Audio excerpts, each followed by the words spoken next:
Welcome back to dating a Haitian American narcissist. And before I go into my story, in both of my relationships, I just want to make a disclaimer. If you're very triggered by DV, or I also want to put out there too, like I was that big girl with low self-esteem, that basically that stereotype that everybody like a big girl is always going to be desperate for a guy. I was not desperate, but I was that big girl that ignored a lot of red flags in both of my relationships, or whatever you want to call it. So if you're very triggered, I suggest you not watch. If this gonna send, if you're still not healed from even trauma from your childhood with domestic violence, seeing domestic violence, then this part of my chapter is not for you, because it's a lot of manipulation. It's a lot of manipulation and a lot of I'm trying to think of the word.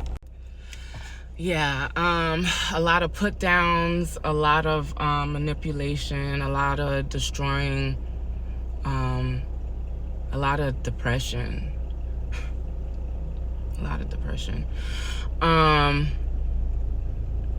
So if you're gonna get triggered, if you still haven't healed that lot of part of yourself, and the only reason why it got me kind of down a little bit, because it was like and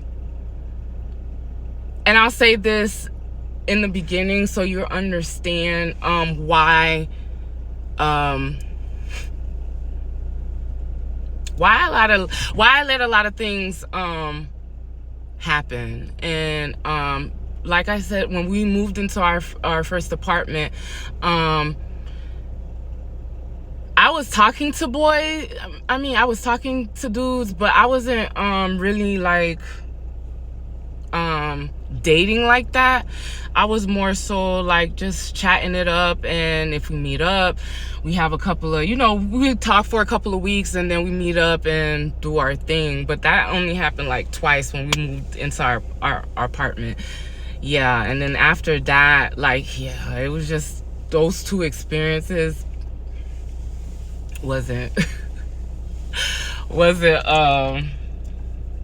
the dudes was cool or whatever, but it wasn't what I was looking for. I really wanted a relationship. I wanted somebody to see me more than just a sexual object. I wanted people to see me for me. And I was desperate because everybody else was dating and having their little boyfriends that they went to go see, or their, friends with benefits, or whatever the case may be. And I just wanted to fit in. And that was a lot of my struggles, is because it was so hard for me to make friends, that I just want to be accepted and see for me. And I thought, well, no.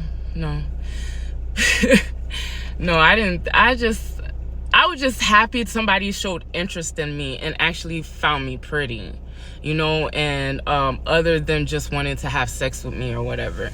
But that was the whole manipulation thing, because as soon as I guess we were talking or whatever, narcissists can smell when you have no self-esteem, when you don't love yourself, when you will allow a lot of things due to the fact of either you're desperate, or you just want that simple fact to be like, I have a man, or I have a man at home. So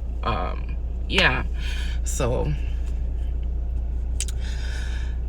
let's get back to the story. So he calls me and we start chatting it up. He started telling me about himself, and at that time he wasn't going to USF. He was going to the community college. Broward Community College at that time because something about his credits. He got a scholarship for football, ended up losing it.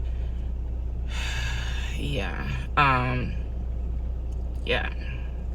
So when we were talking, like, I asked him at some point when he took a breath, because like I said, he can talk and talk and talk and talk. And at that brief moment, like, because I kept thinking like he wasn't gonna